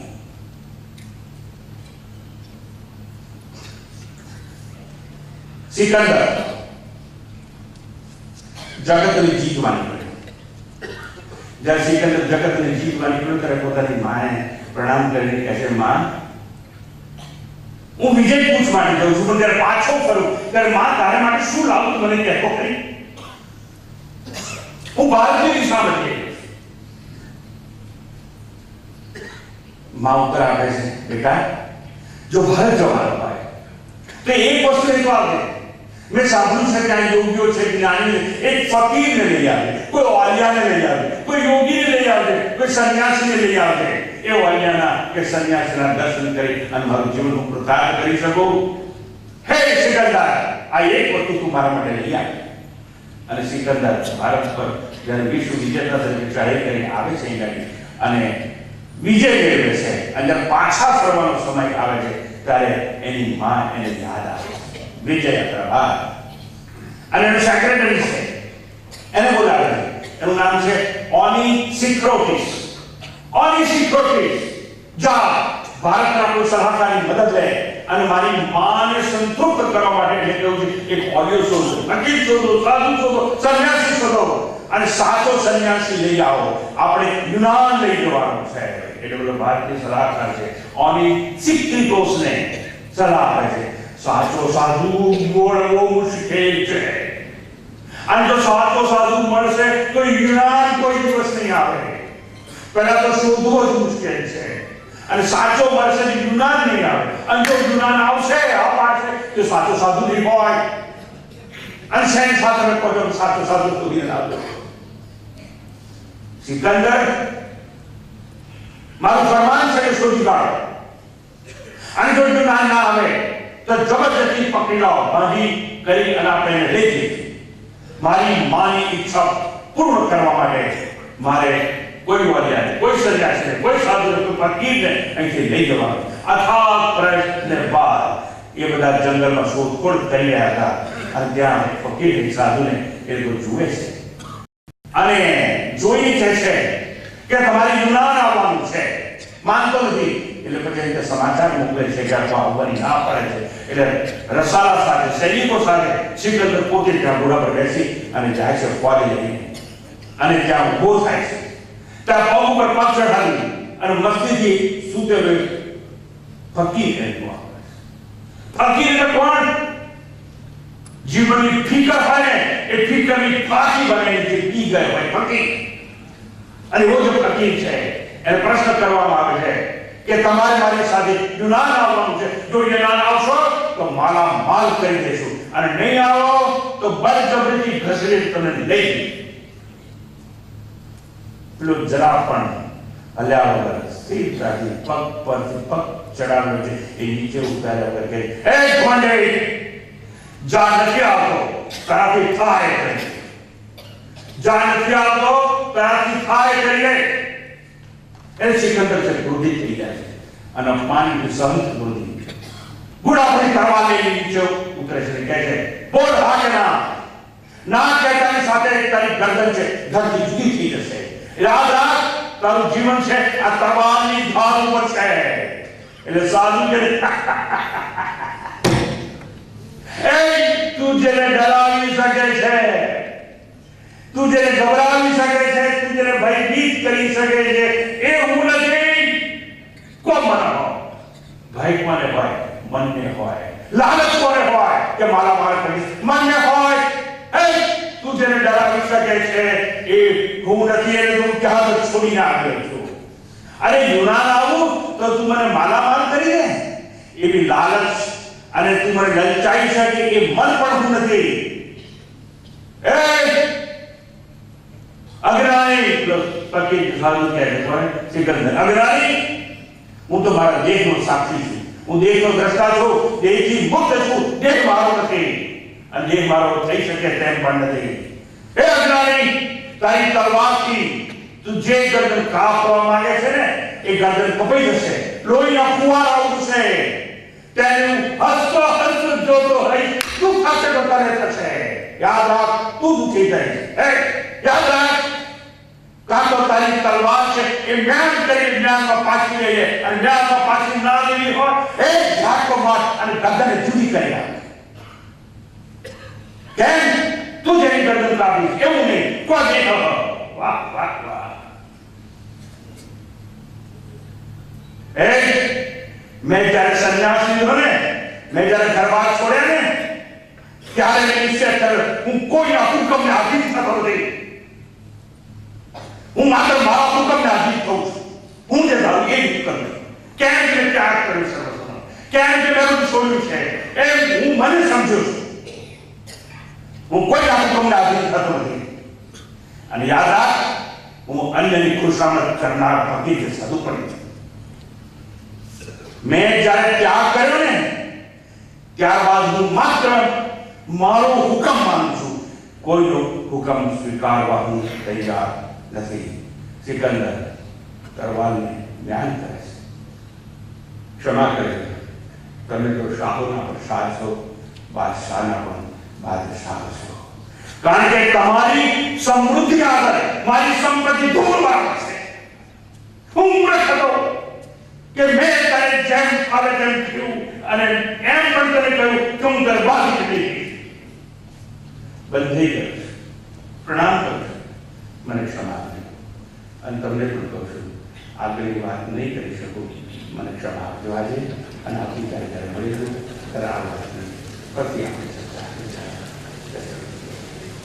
ઓમ સ્વસ્તિ પ્રજાભ્યઃ પરિપાલયન્તાં ન્યાયેન માર્ગેણ મહિં મહિષાઃ गोब्राह्मणेभ्यः शुभमस्तु नित्यं लोकाः समस्ताः सुखिनो भवन्तु काले वर्षतु पर्जन्यः पृथिवी सस्यशालिनी देशोऽयं क्षोभरहितः ब्राह्मणाः सन्तु निर्भयाः ॐ सर्वेषां स्वस्तिर्भवतु सर्वेषां शान्तिर्भवतु सर्वेषां पूर्णं भवतु सर्वेषां मङ्गलं भवतु सर्वे भवन्तु सुखिनः सर्वे सन्तु निरामयाः सर्वे भद्राणि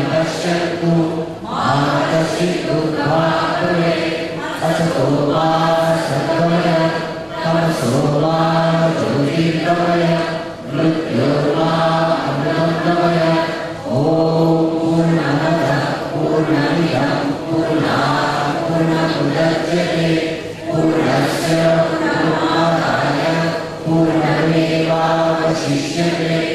ॐ शान्ति शान्ति शान्तिः हरिः ॐ श्रीगुरुभ्यो नमः।